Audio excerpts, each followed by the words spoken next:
Sa nakaraan nating video ay natapos tayo kung saan nga ay tuluyan na ding lumantad ang dalawang sina Xia Yuning at Ye Xinghe sa kanilang pinagtitiguan. Sa nakaraan din ay isa na namang hangal ang agad na uminit ang dugo sa ating bida at binigyan pa siya nito ng may napakamayabang na pagtitig. Habang nang makalipas naman ng ilang sandali ay tuluyan nang naipakilala ni Xia Yuning kay Ye Xinghe ang lahat ng kanyang mga kaibigan sa kapital na pare-parehong ang nagmula sa noble family. At matapos nga din ito ay muling binati ni Ye Xinghe ang lahat gayong nagagalak daw siyang makilala ang bawat isa mula sa kapital. Sa kabilang banda naman ay makikitang tila may pang-asar na nagtanong si Huyan Zuo kay Xia Yuning kung Ye Xinghe na daw ba talaga ang inerog nito, na agad ding tinugunan ng dalaga at sinabi nito na wala na daw pakipa sa patungkol dito ang kanyang mga kaibigan. At dahil nga sa tila pagsusungit ni Xia Yuning ay agad ding sinabi ni Huyan Zuo na kung ayaw daw talagang magsabi ng dalaga sa patungkol dito ay titigil na siya sa pagtatanong, at isa pa ay alam na din daw naman niya ang katotohanan base pa lamang sa kung paano man alita si Xia Yuning sa kanila. Sa kabilang banda naman ay makikita ang hangal na si Ling Yu na di na nawawala ang pagkakatitig kay Xia Yuning at gaya lamang ito mga ka-idol hangal ng inyong mga kaibigan na nag-iintay na mapansin gayong tila isa itong walang lakas ng loob na makipag-usap sa checks.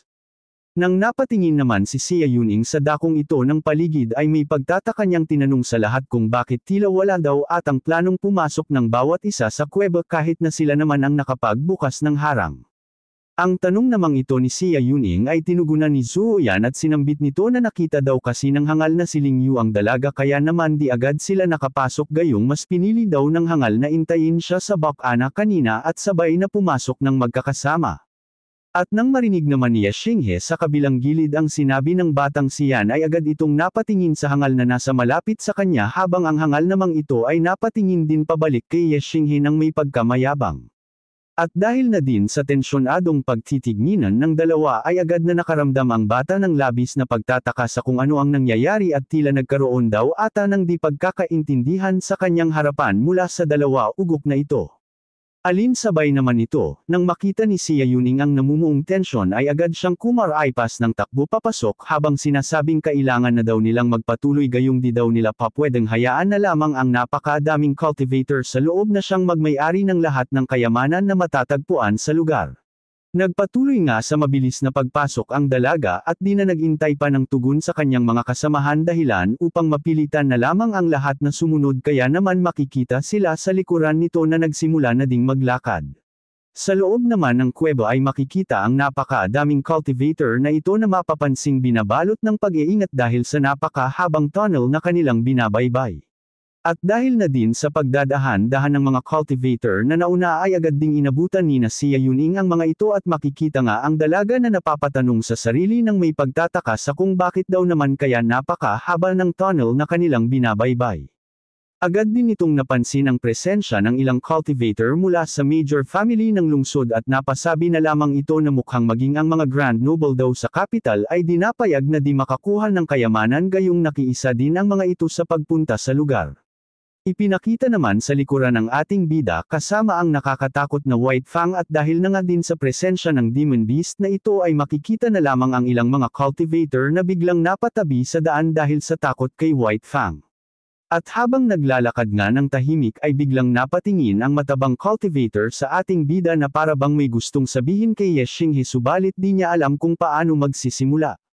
Subalit di na din naman niya napigilan pa ang sarili dahil sa labis na pagka-curious at nagsimula na nga itong magtanong sa ating bida kung saan gusto pala nitong malaman kung aling pamilya ang kinabibilangan ng ating bida. Ang tanong naman ni Huyan Zuo ay agad na tinugunan ng ating bida at marahan nga nitong nilahad na nagmula lamang siya sa minor family na walang special, sabay tanong pabalik kung bakit daw naman ito na tanong ni Huyan Zuo sa kanya. Subalit ang tanong naman ngang ito ni Ye Xinghe ay di na binigyan pang kasagutan ni Huyan Zuo at napatawa na naglang ito habang naglalakad at sinasabing napaka mapagpakumbaba daw naman ng ating bida gayong ayaw nitong ipagmalaki ang pamilyang kanyang kinabibilangan. Dagdag pa nito na parang di daw ata siya mapapaniwala ng ating bida gayong para sa kanya daw ay walang sinumang cultivator na mula lamang sa minor family ang magagawang makapagpaamo ng isang demon wolf na may lakas ng 7th heavenly layer realm gayong napaka-impossibly daw talaga nitong mangyari. Ang sinabi naman ni Huyan Zuo ay agad na tinugunan ng ating bida at sinabi nga nito na kung ayaw daw nitong maniwala sa kanyang sinasabi na galing lamang siya sa minor family ay ito na daw ang mismong magtanong ng katotohanan kay Sia Yuning para maniwala siya sa kanya. Ang sinabi namang ito ng ating bida ay naging dahilan upang tuluyan ngang maniwala sa kanya si Huyan Zuo na maririnig ang may pagtatakang pangaenglaro sa kanyang sarili kung talaga bang totoo ang sinabi ng ating bida na mula lamang siya sa minor family sa kabila ng nakikita niyang lakas dito. May pagtataka pa nga nitong nasambit na sa ano daw naman kayang kadahilanan at ito pa ang nagustuhan ni Sia Yuning kahit na nagmula lamang ito sa minor family na walang malakas na impluensya at bukod pa dito ay di din may kukumpara sa lakas na taglay ng Ninth Prince at maging kay Ling Yu. Ang sinabi naman ni Huyan Zuo ay naging dahilan ng bahagyang pamumula ng mukha ni Ye Xinghe at may pagtataka nitong kinlaro sa kung papaano daw naman ito nasabing maggusto sa kanya ang gaya ni Sia Yuning na prinsesa ng North Guardian Lord Mansion. Ang panganglaro namang ito ni Ye Xinghe ay agad na tinugunan ni Huyan Zuo at habang tumatawa ay sinabi nito na napaka-obvious daw naman na gusto talaga siya ni Sia Yuning base pa lamang sa kung ano daw ang ekspresyon nito habang ipinapakilala ang ating bida sa kanila kanina lamang. Lalo na daw nang nagsimula nitong ipakilala sa ating bida ang hangal at mayabang na si Ling Yu kung saan nga ay napansin daw niya na habang sinasabi ni Sia Yuning ang pangalan ng hangal ay marahan nitong tiningnan ng may pag-iingat kung ano ang magiging reaksyon ni Ye Xinghe. Dagdag pa nito na kahit kailan daw ay di pa niya nakitang ganito ang kanilang kaibigang si Sia Yuning noon pa man nang magkakasama pa sila sa capital. Tandang changement pa daw niya ang totoong ugali ni Sia Yuning noong nasa capital pa sila kung saan habang iniisip nito ang malademonyong anyo ni Sia Yuning ay sinambit nito na kilalang kilala daw ang dalaga bilang isang babae na mahilig gumawa ng kaguluhan noon. At sa patuloy ngang pagkukwento ni Huyan Zuo sa ating bida ay nasambit pa nito na para sa kanila daw ay di na malalayo ang ugali ni Sia Yuning sa isang Demon Lord at Diyos ng kaguluhan.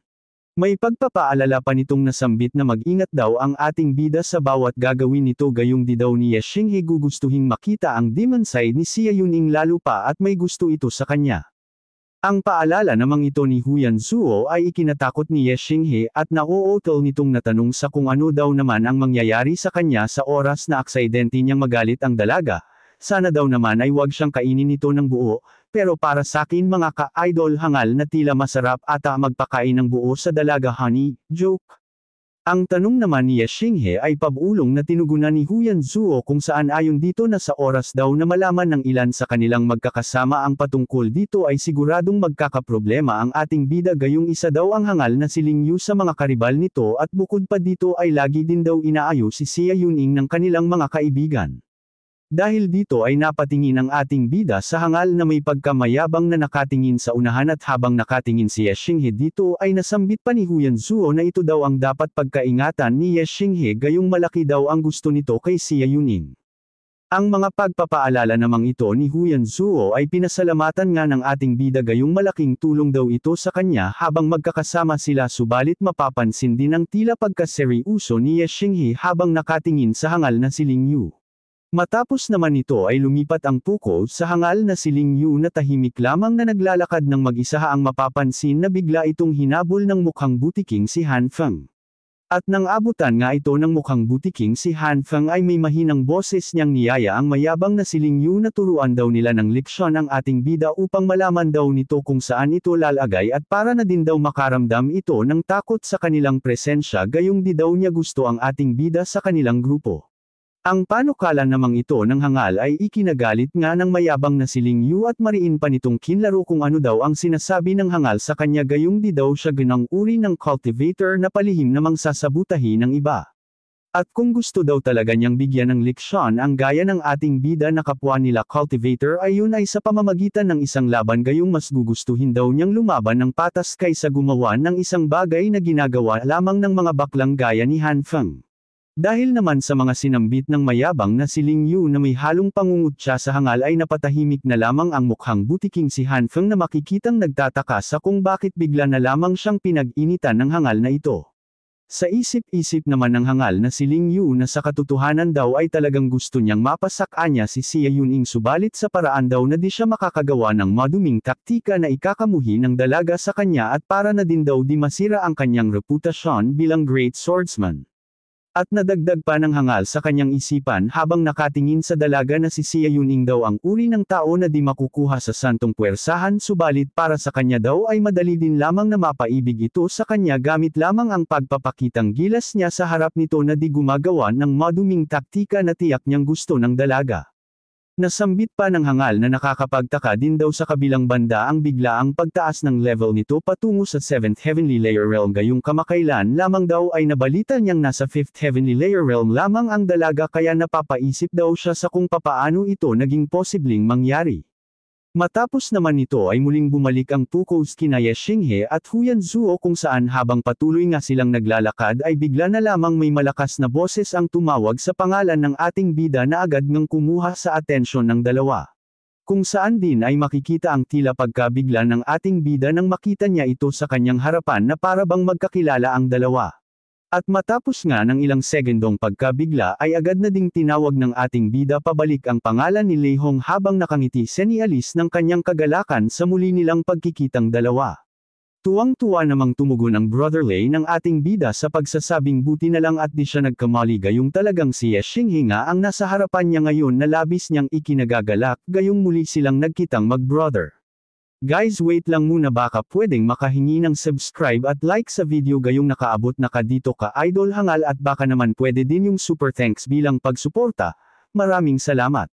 Guys wait lang muna baka pwedeng makahingi ng subscribe at like sa video gayong nakaabot ka na dito ka idol hangal at baka naman pwede din yung super thanks bilang pagsuporta, maraming salamat. Dagdag pa ni Brother Lei Hong na nang nakita daw niya ang presensya ng White Fang ay agad siyang naghinala na nandito din si Ye Xinghe at makalipas lamang ng ilang sandali ay tuluyan na nga din niyang nakita ang ating bida kaya naman masaya daw siya habang tinatawag ito. At matapos niyang maipaliwanag kung bakit niya nakita si Ye Xinghe ay agad din naman siyang napatanong sa kung sino daw naman ang mga kasama ng ating bida gayong natuon nga ang kanyang atensyon sa mga ito matapos nitong mapatingin sa kanila. Kaya naman sa marahang tuno ay ipinakilala ni Ye Xinghe ang mga ito sa pamamagitan ng pagsasabing mula daw ang mga ito sa Great Noble Family sa capital at ang bawat isa ay mismong mga kaibigan ni Princess Yuning, na makikita namang napalingon sa kanila nang marinig niya ang kanyang pangalan. Sa kabilang banda naman matapos maipakilala ni Ye Xinghe ang kanyang mga kasamahan ay agad namang naniwala si Brother Lei gayong nakikita nga daw niya na galing ang bawat isa sa Noble Family base pa lamang sa kanilang mga kilos at kasuotan. At matapos naman nito ay agad na nabaling ang atensyon ni Brother Lei sa cultivation level ng ating bida kaya naman agad nitong binago ang usapan sa pamamagitan ng pagsasabing kamakailan lamang daw ay nasa 6th Heavenly Layer Realm lamang ito subalit ngayon ay kasalukuyan na itong nakapag-breakthrough sa 7th Heavenly Layer Realm na nakakamangha para sa kanya. Ang mga tila papuri at paghanga naman ni Brother Lei ay tinugunan lamang ng ating bida habang tila nahihiya sa pagsasabing di daw naman ganun ka-special ang kanyang nagawang pag-angat gayong kahit sino daw namang cultivator ay kaya yung gawin. Ang sinabi namang ito ni Ye Xinghe ay muling tinugunan ni Brother Lei at masaya niyang sinabi na talagang napaka mapagpakumbaba daw ni Ye Xinghe sa lahat ng oras subalit may ba daw siya gayong dahil sa nagkita na sila ay baka daw pwedeng magsama na lang sila bilang isang grupo sa paghahanap ng kayamanan. Na mabilis namang sinang-ayunan ng ating bida gayong wala daw namang problema sa kanya ang bagay na yun at isa pa ay mag-brother daw naman silang dalawa kaya walang rason para di siya pumayag. At dahil nga din dito ay makikita na nga ang dalawa na kasalukuyan ng magkasama at masayang nagkakwentuhan. Maya-maya lamang, makalipas ng ilang sandaling paglalakad ay tila naabit na nga ng mga ito ang dulot ng tunnel gayong nasambit nga ni Ye Xinghe na tila malawak na daw ang espasyo sa bandang unahan nila. Nang mapansin naman ito ni Xia Yuning ay labis na lamang nananlaki ang kanyang mga mata sa pagkagulat sa sumambulat sa kanila sa dulot ng tunnel habang may sinasabi ito na di na din naman niya na ituloy pagayong pinangunahan na nga ito ng labis na pagtataka dito. At maya-maya lang ay tuluyan na ngang ipinakita ang napakalawak na espasyo sa nakikita ng lahat kung saan bukod sa kanilang lahat ng mga cultivator ay wala nang iba pang makikitang kung anumang bagay na nandito at ito din ang dahilan kung bakit nabigla si Xia Yuning. Maging ang mag-brother na sina Ye Xinghe at Lei Hong ay bahagya ding nabigla at napatahimik habang naguguluhan sa kung bakit daw kaya wala man lang kung anong bagay ang nadito kahit na buong akala ng lahat ay dito matatagpuan ang Tianlong Treasure. Napasabi naman si Gu Yunyan sa kung ano na daw ang kanilang gagawin ngayon kasalukuyan na nilang nalaman na na-scam sila ng tunnel na ito at inakala pa nga ng lahat na madaming tambak dito ng kayamanan subalit wala naman pala. Dagdag pa nito na napansin daw niya na bukod sa walang lamang espasyo na ito, ay meron namang napakadaming entrance na makikita sa paligid subalit alin daw naman dito ang kanilang pipiliing tahakin gayong segurado daw niyang isa lamang dito ang tamang daanan habang ang iba ay puno ng patibong. Sambit naman ng mukhang butiking si Han Feng na sobrang haba ng bawat tunnel na ito sa paligid kaya mahirap ma-determine kung alin ang tamang daanan, sabay tanong kung pwede daw bang maghiwa-hiwalay silang magkakagrupo at pumili ng isa sa tunnel na papaawkan. Di naman pinagtiwalaan ni Xia Yuning ang tila pagmumungkahi ng mukhang butiking si Han Feng at mas minabuti nga nitong tanungin ang ating bida sa kung alin daw ang sa tingin ni Ye Xingheng tamang daanan sa lahat ng tunnel na ito gayong may tiwala daw siya sa ating bida sa mga ganitong bagay. Subalit ang tanong naman ni Xia Yuning ay agad na tinugunan ng ating bida at habang tila nahihiya ay sinabi niya ang katotohanan na di niya alam kung alin nga ba sa napaka-daming entrance na ito ang tama at alin din ang puno ng patibong sa loob kaya naman di daw siya makakapag-suggest ng kanilang pupuntahan. Sa kabilang banda naman ay makikita ang hangal na si Ling Yu na agad na napatingin sa dalawa ng tila may sama ng loob base pa lamang sa kung paano ito tumingin kay Ye Xinghe na parabang nagseselos dahil ito pa ang tinatanong ng dalaga niyang gusto. At upang kunin ang pansin ni Xia Yuning ay agad nga itong nagsalita at may pagkamayabang nitong sinabi na kahit daw aling tunnel na ito ang sobrang haba na di makita ang hangganan kaya naman napaka-impossibly daw masabi kung alin ang tamang daan at ang magagawa lamang daw nila ay ang pumasok ng magkakahiwalay sa lahat ng entrance at tingnan kung alin ang tama at kung mali daw naman ang napasukan ay agad na bumalik dito. Ang panukala namang ito ng hangal na si Ling Yu ay agad na tinutulan ng ating bida gayong napaka-delikado daw ng sinasabi nito sa kaisa pa daw ay di na nila kailangan pang magsigawa ng trial and error gaya ng sinasabi ng hangal gayong mayroon daw namang ibang paraan para malaman ang tamang daanan. Ang sinabi naman ni Ye Xinghe at ang pagtutol nito sa kanyang panukala ay ikinagalit ng hangal kaya naman mariin itong tinanong si Ye Xinghe sa kung ano daw ang ibig nitong sabihin na para bang ipinahiwatig daw nito na nag-isa lamang ang tamang daan at kung ganun daw ay di siya maniniwalang kaya itong may turo ng ating bida. Ang sinabi naman ng hangal na si Ling Yu ay may pagka-seryoso ang tinugunan ng ating bida habang nagbibigay ng nakakalukong ngiti at ayon dito na wala nga daw siyang sapat na kakayanan para maituro kung alin sa mga tunnel ang tunay na ligtas subalit gaya nga daw ng sinabi niya ay may alam siyang paraan para malaman ito ng ligtas. At matapos nga itong masabi ng ating bida ay di na niya inintay pa ang tugon ng iba at agad na lamang nitong ipinag-utos kay White Fang na ipakita nito ang kanyang kakayanan bilang isang demon wolf na nasa antas ng 7th Heavenly Layer Realm. Ang utos naman ni Ye Xinghe ay agad na sinunod ng White Fang na agad ding nakaunawa sa ibig sabihin ng ating bida kaya naman makikita nga itong agad ding nagsimula sa pag-aamoy-amoy ng sahig upang malaman kung nasaan ang kayamanan. Ang ginawa namang ito ng White Fang ay labis na ikinatuwa ni Xia Yuning gayong napakagaling daw ng idea ng ating bida dahil nasa antas na nga si White Fang ng 7th Heavenly Layer Realm at dahil din sa antas nito ay meron na itong kakayanang higit pa sa isang cultivator sa parihong level gayong isa itong demon wolf na may likas na malakas na pang-amoy. Bumalik naman kay White Fang ang focus kung saan dahil sa pag-aamoy-amoy nito ng sahid ay makikitang halos mapalapit na ito sa isang tunnel na parabang dito nito naaamoy ang kayamanan. At matapos nga itong madeterma ng White Fang ay agad din itong naupo sa gilid nito habang nakatingin sa entrance kaya naman agad ding may nagsalita at sinabi nito na mukhang nahanap na daw ng Demon Wolf ang tamang tunnel na kinalalagyan ng Tianlong Treasure. At makalipas nga lang ng ilang sandali ay makikita na ang pagpasok ng White Fang sa loob habang sinusundan naman ito ni Xia Yuning na parang batang nagpapalusibo habang hinihikayat ang kanyang mga kagrupo na magdamaling sumunod sa Demon Wolf. Nagpatuloy nga ito sa pagtahak sa tunnel sa pangunguna ng White Fang at mapapansin din na tila bahagyan ng lumaki ang tunnel sa ni Alice na malapit na naman sila sa isa na namang espasyo sa unahan. At di nga rin nagtagal ay makikita na ang grupo ni Xia Yuning na kasalukuyang lumalabas sa isang tunnel habang sa harap naman nila ay agad na sumalubong ang tatlo na namang entrance ng lugar kaya naman agad na inalam ng White Fang kung saan sila dadaan. At sa mabilis na pagpili ay agad nga itong tumahak dito kung saan kasalukuyan na nga silang nasa tila pasakad na tunnel na binubuo ng napakadaming bintang ng walang katapusang hagdanan. Maya-maya pa ay tuluyan nang nakaramdam ng pagod ang dalaga na nangunguna sa kanilang grupo at nasambit nga nito na gaano pa daw kaya kalayo ang lugar at gaano daw kaya kalaki ang bundok na ito para makagawa ng ganito kalayong tunnel na halos 5 kilometro. Subalit di pa man nga lang natatapos sa tila pagrereklamo si Sia Yuning ay agad ding napalitan ng tuwa ang kanyang mga sinasabi gayong bigla na lamang lumiwanag ang unahan kaya naman agad itong napasabi na mukhang nakaabot na daw sila sa exit ng mahaba-habang tunnel na kanilang pinasok.